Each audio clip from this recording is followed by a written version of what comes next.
And right now we welcome our political commentators. It's a very good morning to Dale Husband and Ben Thomas. Kia ora korua. Morena. Hey, Kathryn. And season's greetings. Indeed, it's getting to that time, isn't it? Although still plenty to go through the Parliament, as we might talk about. That's the kind of attitude that is wrecking our economy. I was reading that. Tracy Watkins' column yesterday in the Sunday Star Times. Don't let Christopher Luxon hear you say that. Weeks of productive work left. Exactly, all the way through to 5 p.m. on the 24th. And then you can have a day off. Right, let's start with the rates cap policy announced. A variety of views. It's a bit like trying to sort of put a lid on something where there's too much in it. Does the stuff just go somewhere else? With that most unfortunate analogy, what's your take on the policy, Ben?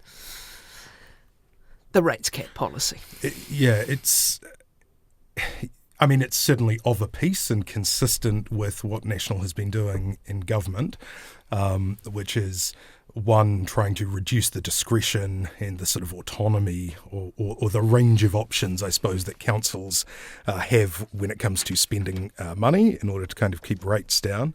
It's this constant pull and push between Labour and national governments as to are councils sort of like small governments in their cities and districts, or are they a sort of delegated kind of part of the government that just has a few functions that they're meant to do. And it's interesting because it's not just a rates cap, on that same theme. It's also a rates floor. So there's a minimum band as well. 2 to 4, is it not? Between, say, 2 to 4% is the sort of mooted sort of range. And Simon Watts, the Minister for Local Government, said that's because, councils have found themselves in trouble with people campaigning on zero rates increases because we know their rates do rise. So it's really, look, we're just giving you a wide range of options, a 2% band to make your own decisions here. But also I think what it signals is, more in terms of what this government has been doing to move towards sort of user pays for services. So the rate Which some local body politicians have warned against. We're going to have to just start charging for things or charging more for things. Yeah, absolutely. And I think that's a feature, not a bug, which is, if you want to introduce new services, those will tend to have to be user pays rather than absorbed by the rates increases.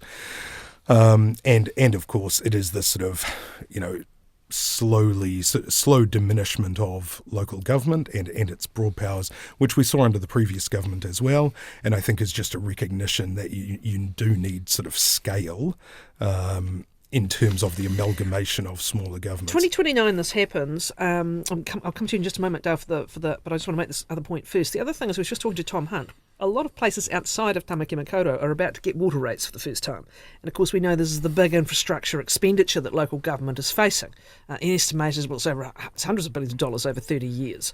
So, okay, the 2 to 4% looks really nice on your current rates bill, but that's not going to be what the whole picture looks like, Ben. No, that's right. And I think, with water will be partially user pays in the sense that you'll see more metering around the country. So that's right. A lot of it is just kind of, shifting it out, putting things into different jars with labels on them, etc. What do you do when things don't fit in your little cap? Essentially, I think both of our previous governments have been essentially shepherding local government through the stages of grief towards their eventual, end. But their costs don't diminish. Bring you in, Dale. Tāmaki Makaurau, the Mayor of Auckland, Wayne Brown, has just said this won't work. What are you seeing in terms of what it's going to mean as a kind of a blanket cap? Well, I like the talk of water because I want to find some Gravenstein apples. Would be one thing I'd just like to throw in the apple corridor this morning. Right. Gravenstein, I'll put the request in. Yes, thanks very much. Hard to find. Well, again, we're seeing a government who just wants to meddle everywhere it can. It seems that they want to eradicate councils and the operations. I mean, responsible councils would be wise to move cautiously, but to have an edict on high from Wellington, again, reminds me of the housing situation where councils have been forced to accommodate these delusions of grandeur, and we've got houses going up left, right and centre, all demanded out of Wellington. Councils are, at the moment, I think any responsible council would try to keep their rates low. As far as the National Coalition going in and dictating terms here, not applicable until 2029. I don't think it's a vote winner for them at all. And like I say, responsible councils should be keeping their rates in check. Otherwise, people will oust them, obviously. But they're dealing with things like climate mitigation. Some councils have got very big expenditure on climate mitigation, especially some of the smaller ones that have got small numbers of ratepayers. But we don't want to be following the lead roading, from Wellington, who are denying anything to do with it, and the Paris Accord turning their backs on that as well is another reminder that we shouldn't necessarily be guided by these political tourists that come and go out of Wellington. Those who've described it as kind of like a well-placed ploy, well, that was Phil Goff. Someone else called it a well-placed trap. What are they alluding to, Ben? You're never going to get into trouble beating up on local government. We talk about sort of trust surveys and approval ratings. By and large, councils operate at a threshold around about 25% sort of approval or positive ratings. That's the baseline, right, around the country.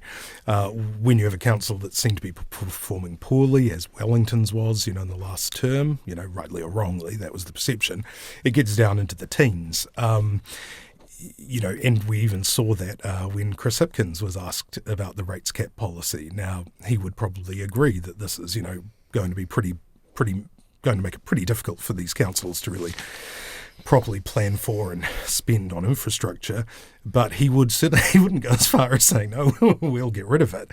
And in fact, he cautioned councils about their high rates increases. So this is Labour's problem all over, Dale, isn't it? I don't know if you had a definitive response about what they're going to do with the pay equity situation, which put billions back into the Excel spreadsheet of the current finance minister. And again, are they going to campaign on not having a cap on rates?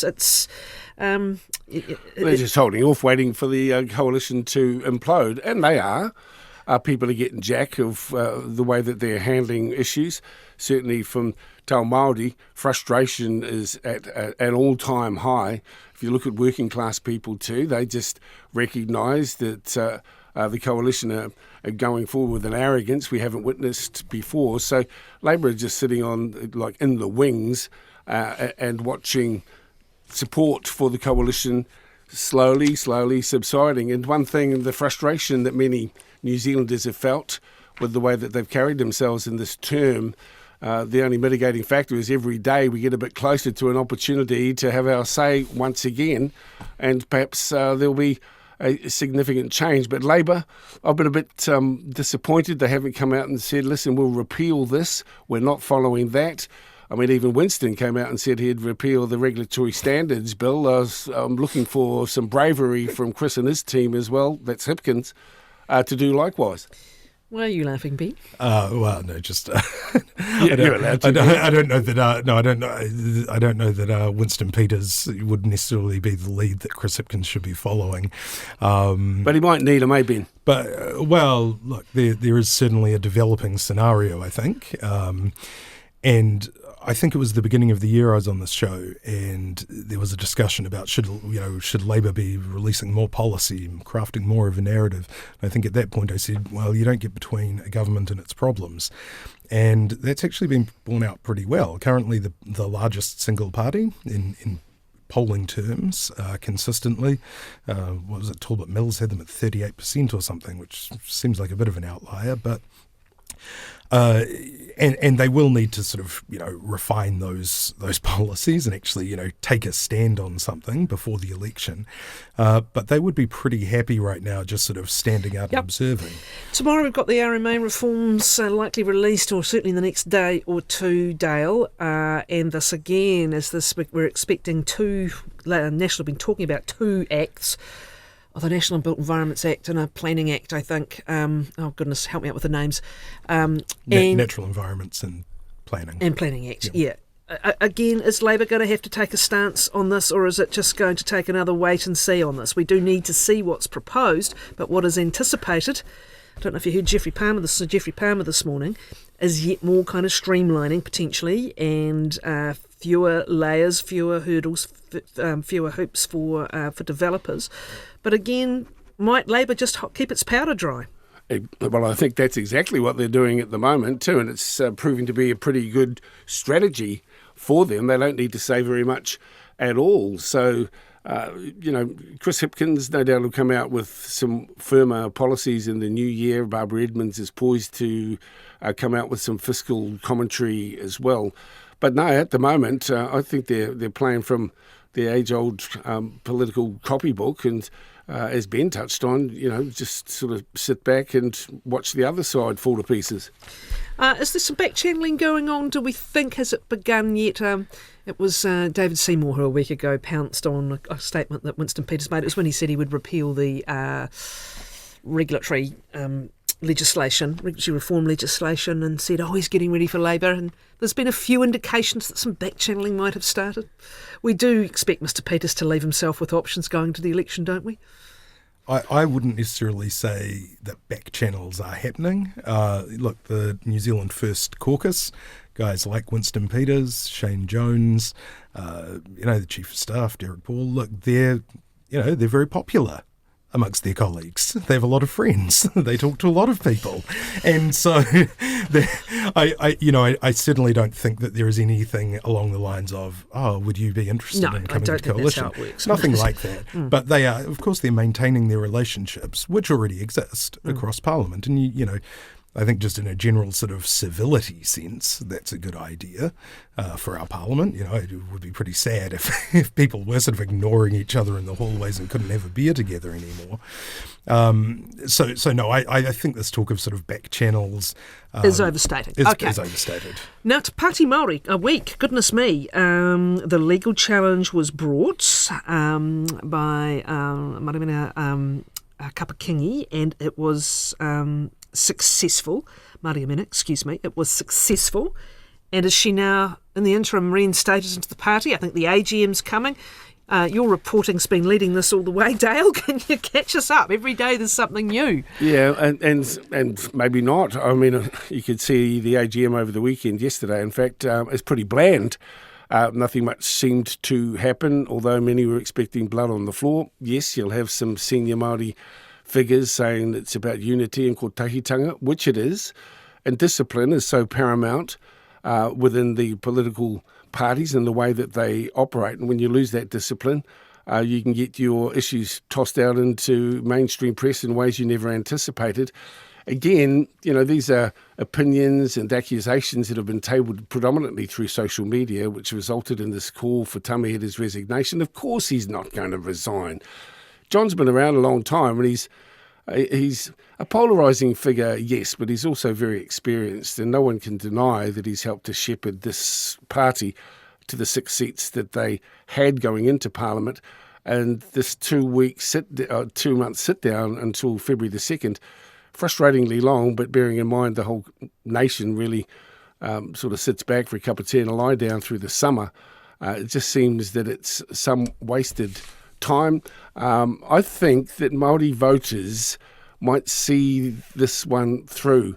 And I know there's been plenty of studies about non-Māori trends in the political environment.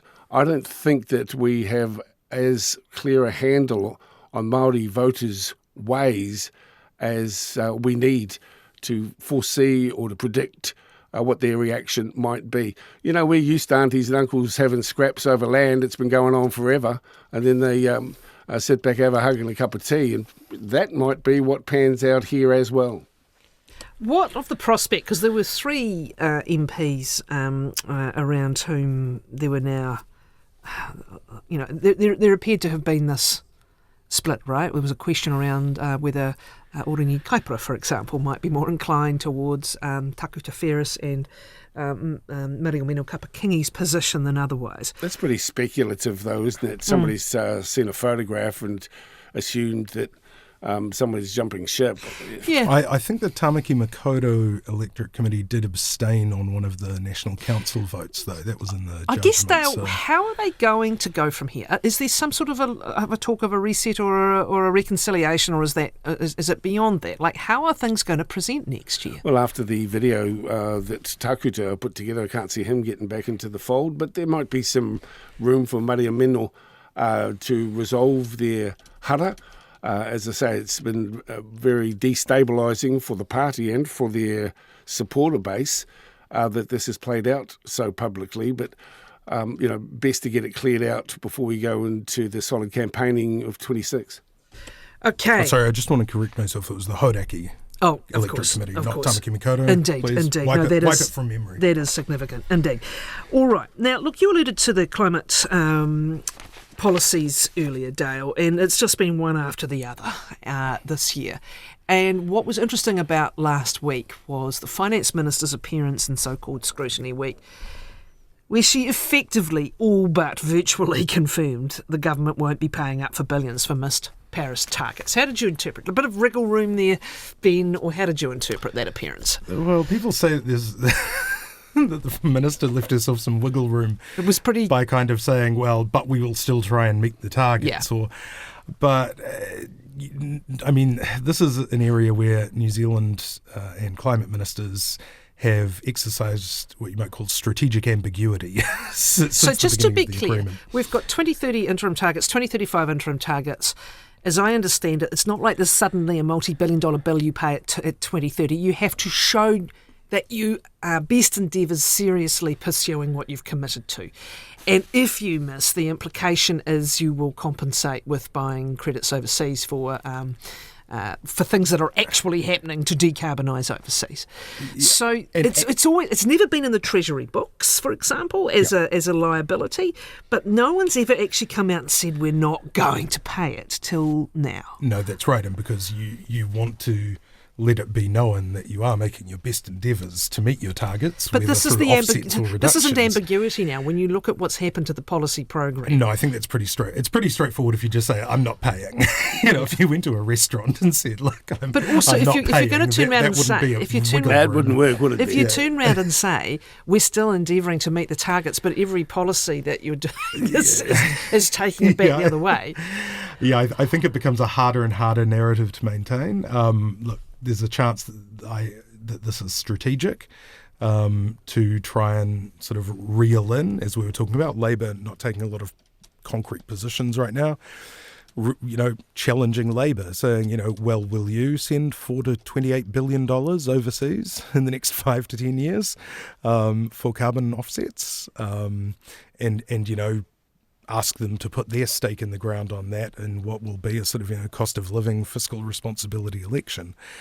There's that possibility. But yes, it's a much more straight up and down, no sort of manoeuvring answer than we've had in the past. Yeah, but it was also Squirm City for the Minister of Finance too when questioned about it. Now international reputation's taken a massive hit. Meanwhile, you've got homeware stores opening, buying, huge blocks of land for forests to offset their carbon footprint. And it's just another example of our country's international reputation taking an absolute hammering. I raised Tūleiti Moxon again being forced to go to the United Nations in Geneva. And the Māori world are reeling from this constant and ongoing assault on our reo, on our tikanga. We've got education under scrutiny in schools unsolicited coming back saying we're not listening to this legislative demand out of Wellington and just saying that they're going to follow the treaty lines. And all of it coupled up to create a perception of us as being non-caring, bordering on racist nation, and it's doing nothing for our international reputation. Well, speaking of the international reputation, I think it's worth noting that in terms of the Paris Agreement, New Zealand is not alone in, looking as if we might not hit our targets. In fact, I think the majority of signatories probably are or were when I last checked. And so I think the understanding was always that we would sort of huddle close to the pack, like the Tour de France. And as countries started to peel away and say, well, maybe we might be a bit more flexible on reading this, that we would sort of join that kind of migration, I suppose, away from it, as opposed to kind of breaking ranks this early and sort of saying, well, we're just not going to pay. On the question of the international reputation on climate, it was a pretty swift response from the Trade Minister when staff reported that at diplomatic level? Because, of course, we've got commitments in our EU trade deal and potentially other trade deals as well. And he said it's not been raised with me at ministerial level, which does not mean it is not being discussed at diplomatic level. Okay. Look, let's just have a look at some other matters. I mean, obviously the focus, the scrutiny on the police just continues. The police commissioner, former police commissioner, in the one interview he appears to be giving on the IPCA report and his situation now having also moved on from the new role at the Social Investment Agency, pretty much saying, hey, look, at least 2 ministers knew, the IPCA knew, I briefed them. Is this going to cause ructions for said ministers, do we think, including the leader of the Labour Party, or what? Your take, Dale? Well, if your senior coppers and the Minister of Police can't remember what day it is and when they had a chat, doesn't exactly instill confidence in our wider public in the work that they have been doing. I've got a pretty dim view of Māori attitudes towards the coppers historically. And I've seen them for a long time being the strong arm of the colonisation process. But Ben, you might take a different read on that. And what's been going on there at the highest level is an absolute shocker and an embarrassment. And heads need to roll. Not sure whose, but I tell you what, I don't see too many people banging on the door to line up to enrol to be coppers down there in Porirua. There are still 3 current serving police officers who are subject to a KC inquiry, as well as those who have moved on from the police executive in advance of that IPCA report coming out. What did you make of yesterday's Q&A? Is it going to become an issue for these politicians or no? Look, I think it'll continue to bubble away on social media. This doesn't seem like there's a lot that you could hang those allegations on. I think Costa admitted that. He said there's nothing in writing. I raised this. He says he raised it informally. Can't remember when, but I'm sure I would have done it before my last week in the job. I mean, look, you can understand that he feels, that he's been a bit hard done by, but with people throwing around words that might have sort of legal connotations like corruption.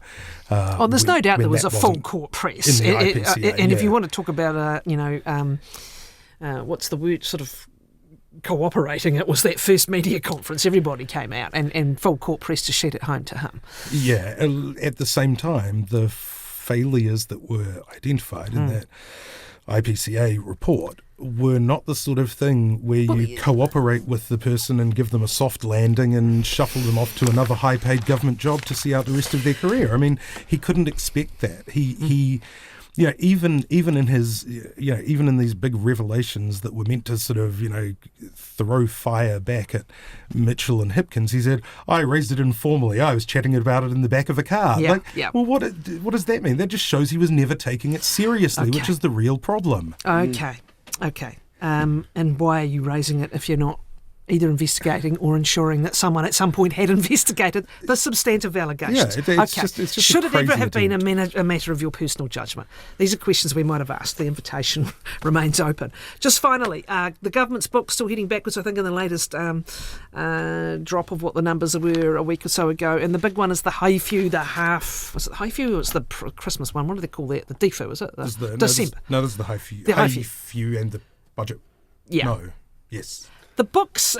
Have they got any dosh? That's the main. That's how it's described, isn't it? The books are coming out mid-December. The books, the update on the state of the books, and it's going to remain really challenging for every kind of target the finance minister has. Likely, Dale. Hey, everyone else has had to tighten their belts as well. It's not good reading, as I've mentioned before. Plenty of people are bailing out, but still, this beautiful land we live in, you guys, it's worth fighting for. So I guess we're on the same boat together. Money might be tight.